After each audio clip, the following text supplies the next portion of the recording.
Saya sangat-sangat relate dengan Paulus, bahwa Paulus juga dulu hidupnya hancur, diubahkan Tuhan. Saya juga hidupnya dulu hancur, diubahkan Tuhan. Paulus melayani Tuhan dengan begitu gerilya. Saya juga sampai hari ini sangat terinspirasi untuk melayani Tuhan dengan begitu berapi-api gitu, untuk melayani orang.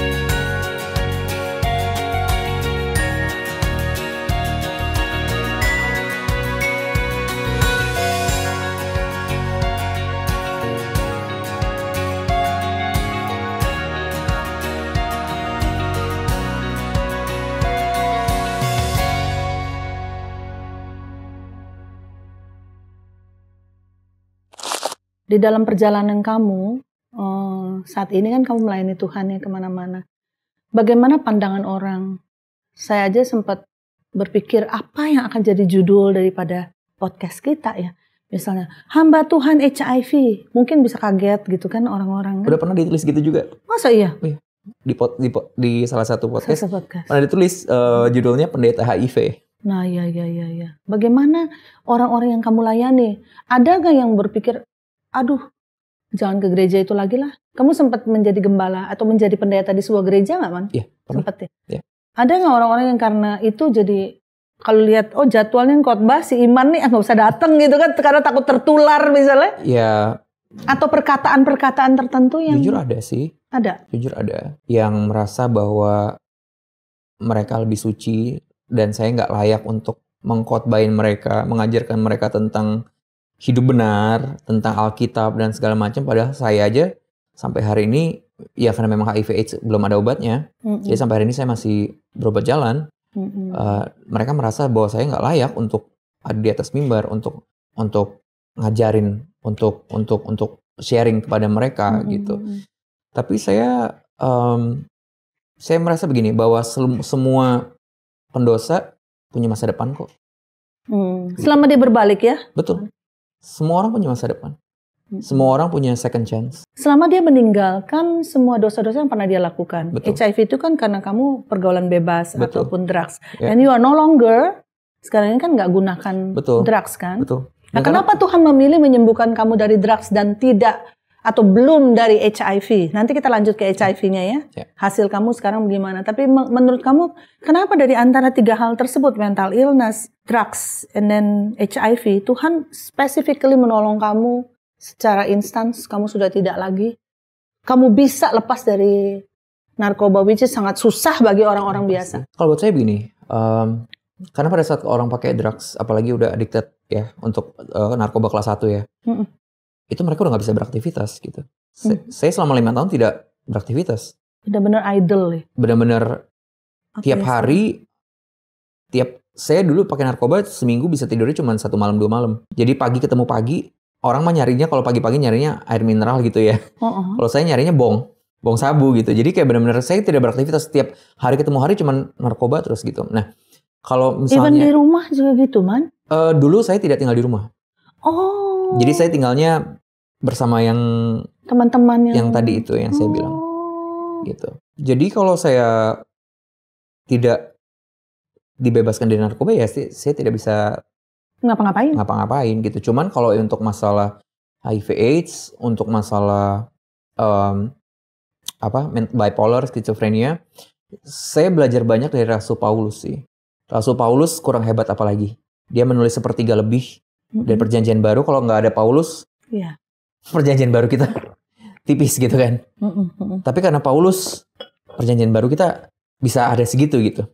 Dan Paulus udah, saya sangat-sangat relate dengan Paulus, bahwa Paulus juga dulu hidupnya hancur, diubahkan Tuhan. Saya juga hidupnya dulu hancur, diubahkan Tuhan. Paulus melayani Tuhan dengan begitu gerilya. Saya juga sampai hari ini sangat terinspirasi untuk melayani Tuhan dengan begitu berapi-api gitu, untuk melayani orang. Tapi pada saat di tengah-tengah pelayanan Paulus cuma minta sama Tuhan, Tuhan kalau boleh duri dalam daging ini dicabut. Tapi Tuhan bilang, enggak. Apakah kasih karunia aku nggak cukup buat kamu, kata Tuhan. Dan itu yang saya percaya sampai hari ini, bahwa saya tetap nggak boleh kecewa sama Tuhan. Saya sembuh dari HIV AIDS atau saya sembuh dari skizo bipolar, puji Tuhan. Kalaupun saya nggak sembuh, sampai akhirnya nanti saya dipanggil Tuhan, saya mau mengikuti Rasul Paulus. Apakah waktu Rasul Paulus dibilang enggak sama Tuhan dia kecewa?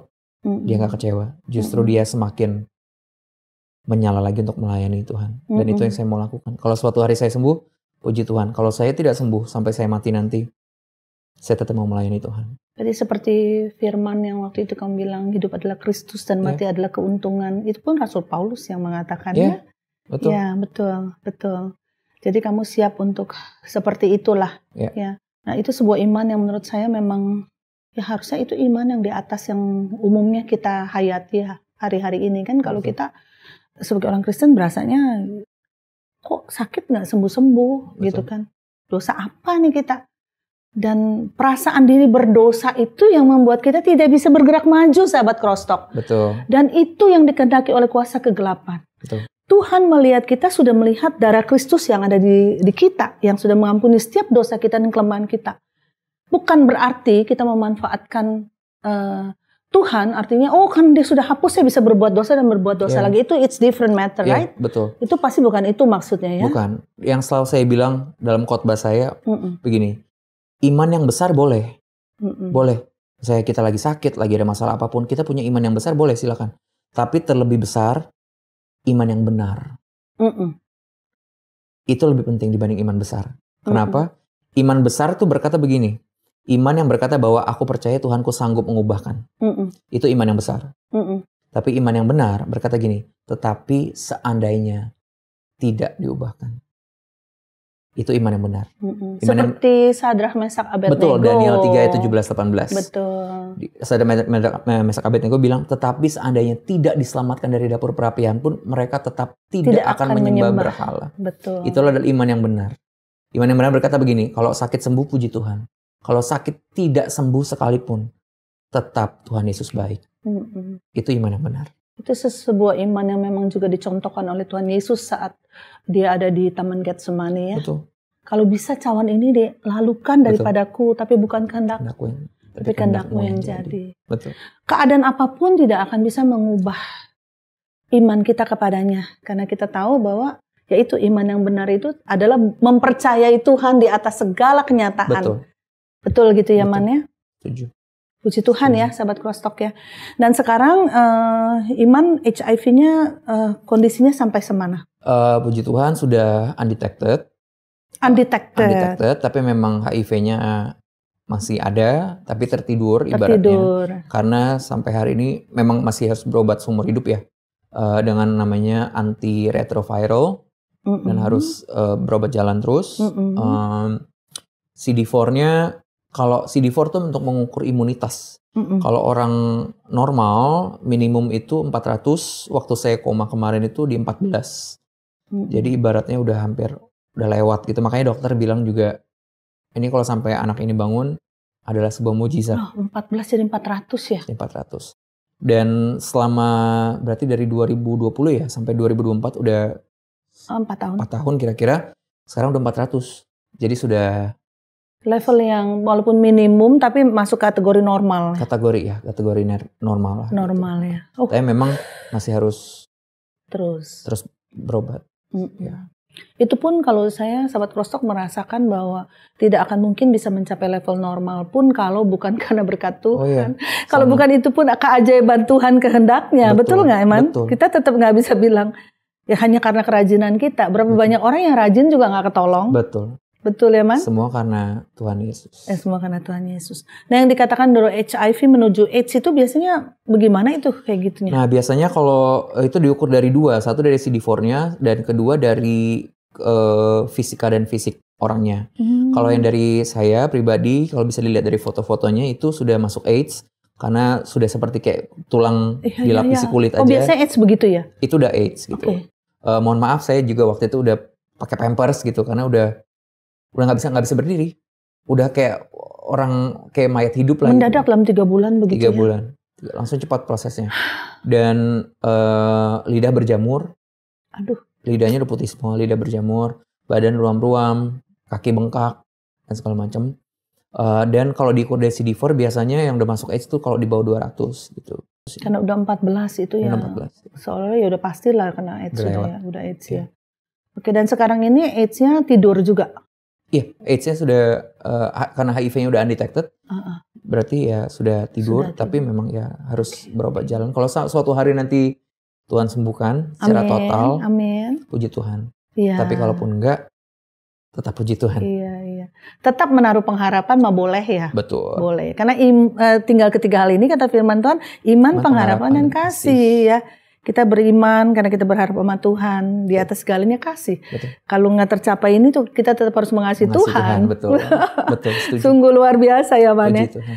Oke, nah dari segi mental illness, apakah ada perbaikan dari yang sebelumnya? Ya, itu tadi. Kalau mental illness, saya memang terkadang masih minum obat. Karena harus juga. Harus, tapi kalau ke psikolog sudah enggak. Karena ibaratnya saya bukan anak baru ya, bukan anak kemarin sore gitu. Iya, jadi counseling udah not one part of the therapy lagi ya? Hanya obat aja, suplemen aja. Tapi sekarang, karena gini, kalau untuk penyintas mental illness itu kita harus pinter-pinter observasi diri. Harus trial dan error. Gitu. Jadi keadaan apa yang bisa harus kita jauhi. Nah ini tolong jelasin kita. Dong Man, aku rasa sahabat Crosstalk perlu banyak sekali knowledge ini ya. Iya, jadi untuk para penyintas di luar sana, terutama untuk sahabat Crosstalk yang menonton, satu jangan self-diagnose, kedua juga harus pinter-pinter observasi diri. Bahwa sejauh apa kita bisa beraktivitas dalam sehari, dalam seminggu, sehingga kita tidak ke-trigger. Nah, biasanya kita ke-trigger kalau kecapean. Atau misalnya untuk orang-orang introvert itu kalau social battery-nya sudah habis, terus tetap dipaksakan untuk beraktivitas, ketemu orang, nah itu bisa ke-trigger tuh. Jadi harus pinter-pinter mengobservasi diri dalam artian pinter-pinter membatasi sejauh apa kita beraktivitas dalam sehari, dalam seminggu, sejauh apa atau sesering apa kita bertemu dengan orang. Kalau dia introvert ya, artinya kalau bertemu dengan orang menjadi sesuatu masalah buat dia. Betul, ya kita jangan terlalu paksa gitu ya, kan. Ekstrovert juga pun harus sejauh apa kita harus beraktivitas atau harus sejauh apa kita harus bisa mengambil energi dari orang lain gitu kan. Jadi intinya sih harus pinter-pinter mengobservasi diri, trial error gitu, apa yang men-trigger atau siapa yang men-trigger. Nah, itu juga bisa. Jadi tiap kali kalau bukan maksud kita untuk mengajarkan orang nggak cocok sama si B, tapi kalau misalnya ya dianya begitu terus nggak berubah dan kita jangan usah paksakan diri kita ke dia terus, bukan? Betul, itu namanya healthy boundaries. Healthy boundaries. Itu juga penting terutama untuk penyintas seperti saya, untuk teman-teman sahabat Crosstalk yang penyintas mungkin juga harus punya healthy boundaries. Apa yang men-trigger, siapa yang men-trigger, itu penting. Kapan biasa ke-trigger? Kapan? Ada waktunya juga? Yes. Misal kalau malam lebih gampang? Nah. Oh gitu, Man? Bisa. Waktu hujan? Tiba-tiba jadi... Nah, gitu. Kalau bisa udah tahu bahwa hujan tuh sensitif, sesuatu yang sensitif buat orang tersebut, atau mungkin buat saya misalnya, ya lebih baik tidak beraktivitas waktu hujan. Misalnya sempat sebenarnya kalau hujan tuh kayak tiba-tiba jadi sangat... Lebih sendu. Sendu, bener-bener, Man. Waduh. Jadi apa yang men-trigger, aktivitas apa, siapa yang men-trigger, kapan, apakah pas lagi sunny atau hujan atau apa, atau malam atau siang atau suasana ribut gitu kan. Nah, dan yang terakhir itu bagaimana bisa ke-trigger. Misalnya kayak gimana contoh? Misalnya kita lagi berasa moodnya kurang stabil nih. Dan kita tahu bahwa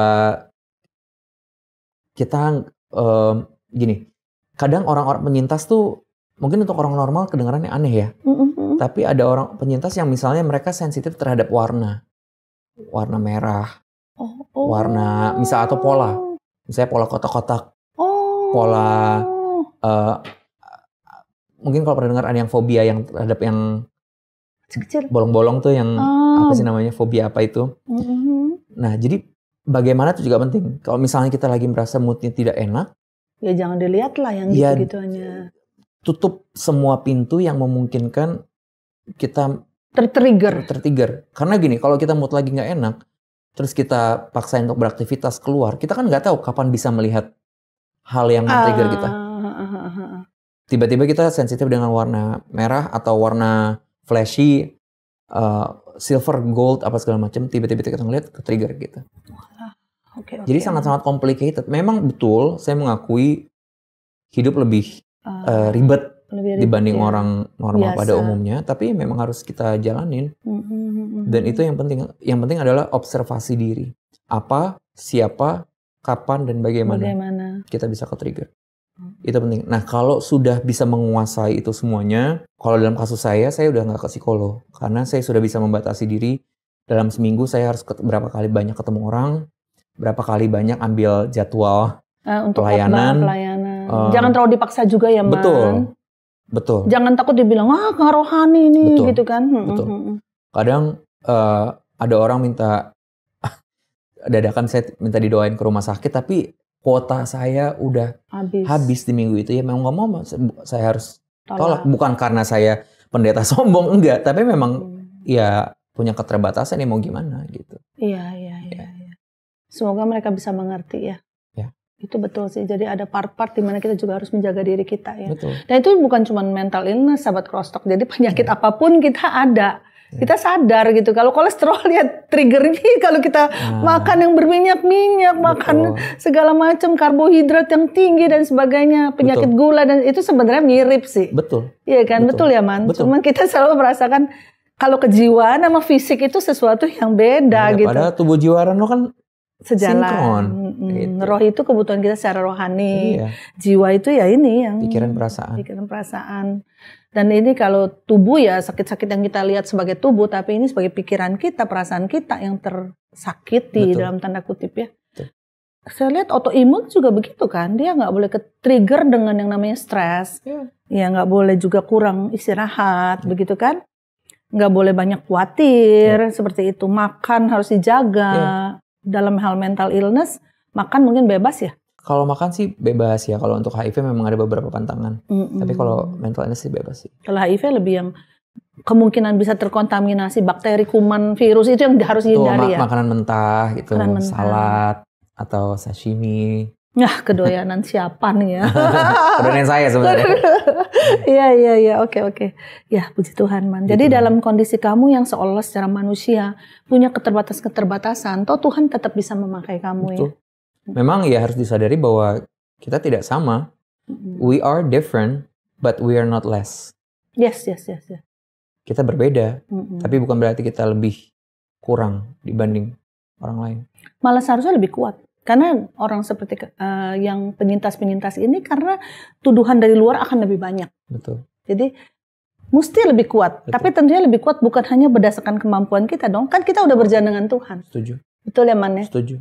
Oke, jadi kita seringkali mungkin kita dengar khotbah, kita mau berubah seperti Iman, tiba-tiba kok, dan kita bilang kita punya masalah, kita kok nggak diberkati, apa saya salah ini lagi, saya dosa ini lagi, bolak-balik kita mengevaluasi diri boleh ya? Boleh. Sangat boleh. Tapi jangan berlebihan, betul. Jangan menuduh diri. Jangan jadi penuduhan diri. Kalau self evaluation kita secara sangat objektif mengatakan bahwa saya sudah berusaha sekali hidup Tuhan sesuai dengan kehendak-Mu. Saya saat teduh pagi saya berbuat baik, saya mengikuti kebenaran firman-Mu.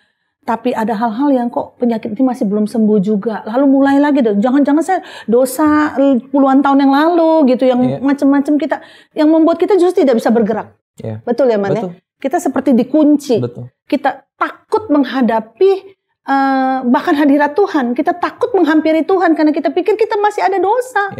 Di mana Tuhan tidak berkenan dengan orang berdosa. Kadang-kadang saya merasa, kenapa sih orang nggak mau berubah-berubah? Yaitu karena penuduhan terhadap dirinya yang bisa berasal dari teman sekitarnya. Betul. Hamba Tuhan yang ada membimbing dia. Betul ya, Man ya? Betul. Yang akhirnya penuduhan terhadap diri sendiri. Tidak habis-habisnya. Memang kita tidak juga percaya ataupun mengatakan bahwa yang namanya hyper grace itu adalah benar ya, Man. Benar itu bukanlah ya. Nah, tapi kalau kita memang mengalami, oh Tuhan, saya sempat berpikir kurang bagus, saya sempat melakukan hal yang saya jatuh lagi, datanglah kepada karunia grace dari Tuhan itu. Datanglah kepada kasih karunia-Nya gitu. Dan mohon ampun lagi dan berbalik lagi dari setiap kejahatan kita. Firman Tuhan berkata kalau kita berbalik dari jalan kita yang salah, maka Dia akan mengampuni dosa kita dan menyucikan kita dari segala kejahatan. Betul ya? Setuju. Ya? Setuju. Jadi yang kasihan adalah justru sahabat Crosstalk, kenapa saya sangat rindu Iman bisa share di sini. Bahwa apa yang terjadi di masa lalu kita tidaklah menentukan apa yang akan terjadi di hari ini dan masa depan kita. Betul. Percayalah, Tuhan akan berjalan denganmu. Pada saat engkau berbalik kepadanya, Dia yang akan memberi kekuatan dan engkau akan mampu melakukannya. Dan yang luar biasa dari Iman yang saya pelajari adalah dia melayani Tuhan. Baik atau tidak baik waktunya. Iya betul ya, Man? Sekali lagi saya belajar dari Paulus. Kitab dalam perjanjian baru yang paling happy, itu kita Filipi. Filipi ya? Itu kita paling... tentang sukacita. Nah, paling sering dikatakan bersukacita itu kita Filipi. Jadi kitab yang paling happy dikatakan dalam perjanjian baru itu kita Filipi. Betul. Tapi mirisnya kitab Filipi ditulis oleh Paulus waktu Paulus ada di penjara. Berarti itu mengajarkan kepada kita orang percaya bahwa kebahagiaan kita, sukacita kita tidak ditentukan keadaan sakit, sembuh, miskin, kaya atau apapun masalah apapun itu, jalan buntu atau apapun itu, tapi sukacita bukanlah perasaan tapi keputusan. Amin. Jadi sekalipun belum sembuh, sekalipun jalan buntu belum dibukakan, tapi saya tetap memutuskan untuk secara sadar dan sengaja untuk tetap bersukacita, bukan karena keadaan selalu baik. Jadi saya bersukacita bukan karena keadaan selalu baik, tapi selalu ada hal baik dalam setiap keadaan. Amin. Betul sekali. Bahkan dari hal yang buruk pun akan Tuhan bisa menjadikan hal yang baik dari seperti dikatakan 2 Timotius 4 ayat 2, memberitakan firman. Beritakanlah firman, siap sedialah baik atau tidak baik waktunya.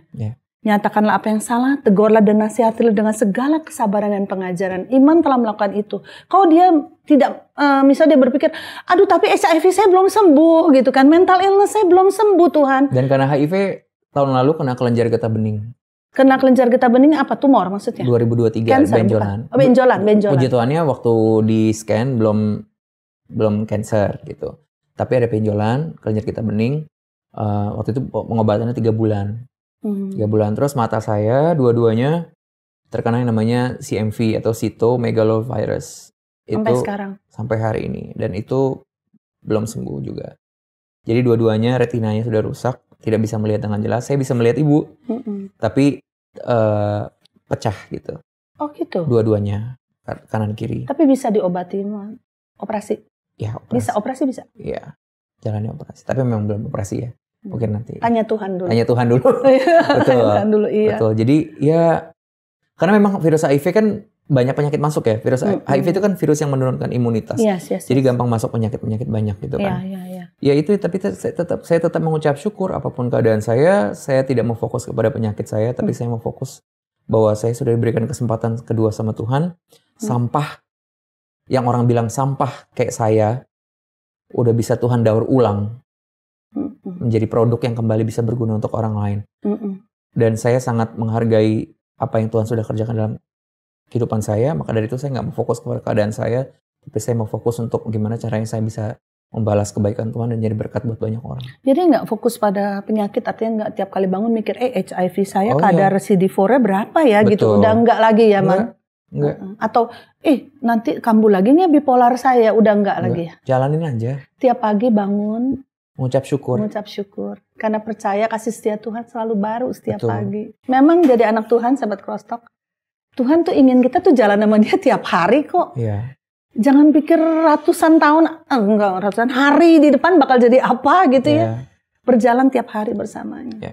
Terbayang kamu saat ini jadi berkat bagi banyak orang. Tapi kalau kamu berespon salah, kalau kamu tidak mengambil sikap yang benar bahwa aku akan tetap melayani Tuhan sebagaimana yang sudah pernah dibagikan oleh hamba Tuhan wanita ini, perempuan yang luar biasa ini.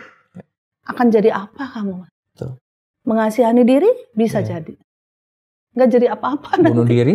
Bunuh diri bisa aja. Jadi thank you so much bahwa kamu telah mengambil sikap yang benar. Dan saya yakin begitu banyak penonton kita akan terbangun dengan apa yang terjadi dalam hidup kamu. Dan sekali lagi saya mau bilang kepada sahabat Crosstalk semuanya, selalu ada pengharapan di dalam Tuhan. Amin. Sekelam, sesampah apapun masa lalu kita, apapun keadaan kita sekarang ini, bersama Tuhan selalu ada masa depan. Amin. Oke, kayaknya kita ngobrol nggak habis-habis, Man. Udah dikasih syarat-syarat nih, kayaknya udah berapa jam nih ngobrol gak kelar-kelar. Oke, baik. Dengan demikian mungkin kita akhiri ya pembicaraan kita. Sahabat Crosstalk, akhir daripada pembicaraan kita. Mari kita kembali kepada Tuhan dan jangan takut bahwa Tuhan selalu punya kasih yang terlalu luas dan besar. Mengalir terus kasih-Nya yang penuh pengampunan, yang penuh memberikan satu penerimaan selama kita memang benar-benar berusaha untuk hidup benar di hadapan Tuhan. Tidak mungkin Dia menolak kita. Tidak mungkin. Apapun kelemahan kita, berjalan bersamanya tanpa lelah. Tuhan akan menyertai kita. Dengan demikian berakhirlah bincang-bincang Crosstalk kita. Sampai jumpa dalam bincang-bincang Crosstalk selanjutnya. Tuhan Yesus memberkati. Sahabat Crosstalk, agar kesaksian ini dapat menjadi berkat kepada lebih banyak orang, yuk like and share kesaksian ini kepada keluarga dan teman-teman lainnya. Bagi sahabat Crosstalk yang diberkati melalui kesaksian ini, mari berbagi di kolom komentar. Dan subscribe agar tidak ketinggalan kesaksian-kesaksian lainnya.